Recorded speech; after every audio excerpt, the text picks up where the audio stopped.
everybody, and welcome back to Reading Time with Miss Nunn. Today I've gone for a walk, and I haven't just gone for a walk in a normal place like I go walking through the streets. I have come to the beach. Look at the glorious sea and the stones. Now I'm very fortunate because I live next to the beach, so I can walk here. But you might not live near the beach.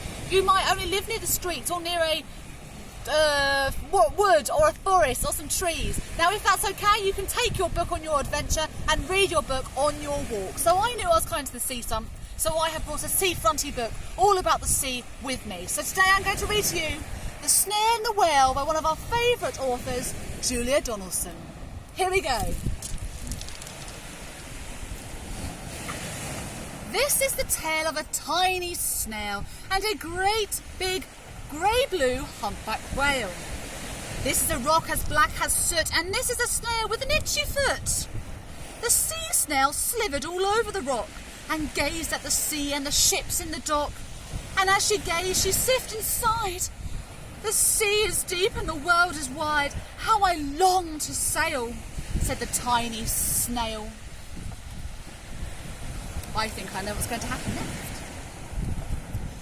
These are the other snails in the flock, who all stuck tight to the smooth black rock, and said to the snail with the itchy foot, "Be quiet, don't wriggle, sit still, stay put." But the tiny sea snail sighed and sniffed, then cried, "I've got it, I'll hatch a lift. I'll hitch a lift." Now hitching a lift means you're going to catch a lift for someone else. This is the trail of the tiny snail, a silvery trail that looped and curled and said, "Lift wanted around the world." What an adventure he's going to have. This is the whale who came one night when the tide was high and the stars were bright. A humpback whale immensely long, who sang to the snail a wonderful song of shimmering ice and coral caves and shooting stars and enormous waves. And this is the tale of the humpback whale. He held it out to the starlit sea and said to the snail, "Come sail with me." Would you go on a humpback whale for a walk?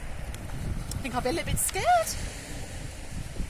This is the sea so wild and free that carried the whale and the snail on his tail to towering icebergs and far off lands, with fiery mountains and golden sands. Now I'm not on a golden sandy beach, I'm on a stony beach. That is quite alright, I quite like the stones. The sand gets between my feet. These are the waves that arched and crashed, that foamed and frolicked and sprayed and splashed, and the tiny snail on the tail of the whale. These are the caves beneath the waves, where stripy fish with feathery fins and sharks with hideous toothy grins swam around the whale with the snail on his tail. Oh, I think I'd be a little bit scared if I was that snail. This is the sky so vast and high, sometimes sunny and warm and blue, sometimes filled with a thunderstorm, with zigzag lighting, flashing and frightening the tiny snail on the tail of the whale. Oh, he's having a great big adventure. Lots of different weather conditions he's having to face. And she gazed at the sky, the sea, the land, the waves and the caves and the golden sand. She gazed and gazed, amazed at it all, and she said to the whale, "I feel so small." Why do you think she feels so small? But then came the day the whale lost his way.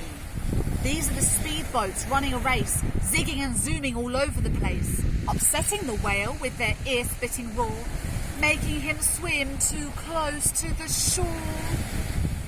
This is the tide slipping away. And this is the whale lying beached in a bay. "Quick, off the sand, back to sea," cried the snail. "I can't move on land, I'm too big," moaned the whale. The snail felt helpless and terribly small. Then, "I've got it," she cried, and started to crawl. "I must not fail," said the tiny snail. How rosy resilient of her. Do you think she's going to give up? No. This is the bell on the school in the bay, ringing the children in from their play.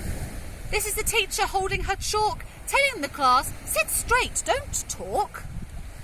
This is the board as black as soot, and this is the snail with the itchy foot. A snail, a snail! The teacher turned pale. Look, say the children, it's leaving a trail. This is the trail of the tiny snail, a silvery trail saying, save the whale. Imagine if the snail did that in your school. Be a bit strange, wouldn't it? These are the children running from school, fetching the firemen, digging a pool, squirting and spraying to keep the whale cool. What's good? Tommy teamwork. Wow! This book is full of our learning buddies working together. This is the tide coming in from the bay, and these are the villagers shouting, hooray! As the whale and the snail travelled safely away. Back to the dock and the flock on the rock, who said, how time's flown, and haven't you grown? And the snail and the whale told their wonderful tale of shimmering ice and coral caves and shooting stars and enormous waves, and of how the snail, so small and frail, with her looping curly silvery trail, saved the life of the humpback whale. Then the humpback whale held out its tail, and on crawled snail after snail after snail.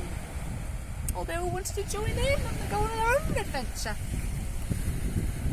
And they sang to the sea as they all set sail on the tail of the grey-blue humpback whale. It was a fantastic story written by Julia Donaldson. I do hope you enjoyed that. Now, I didn't just come to the seafront to read you a story today. I have brought with me a book for a scavenger hunt. Now, a scavenger hunt is all about finding things. So I have brought a non-fiction facts book, an information book. That's what a non-fiction book is about. And this one is about the seashore, because we are at the seashore. Because I wanted to find things and find out what they are. So before I came, I found out what I needed to bring. So I brought with me today a fishing net and a bucket. I couldn't find anything else in my house, but I brought a few of the things, and let's go and see what I found on my scavenger hunt. Come on, come with me. So, here's what I found. I have brought with me my net and my bucket somewhere else, and I found this collection of exciting things on the seafront. So I found loads of different types of seaweed, I found loads of different types of shells, and I found these strange looking things. Now, I looked in my non-fiction book and I found out what they were. You might already know what they are. These are dogfish egg cases, also known as mermaid purses. Now, they're so cool. It means animals have lived in them, and that is their little egg case. So look at that. How cool is that? Would you like to live in one of those little egg cases? It's a bit strange, isn't it?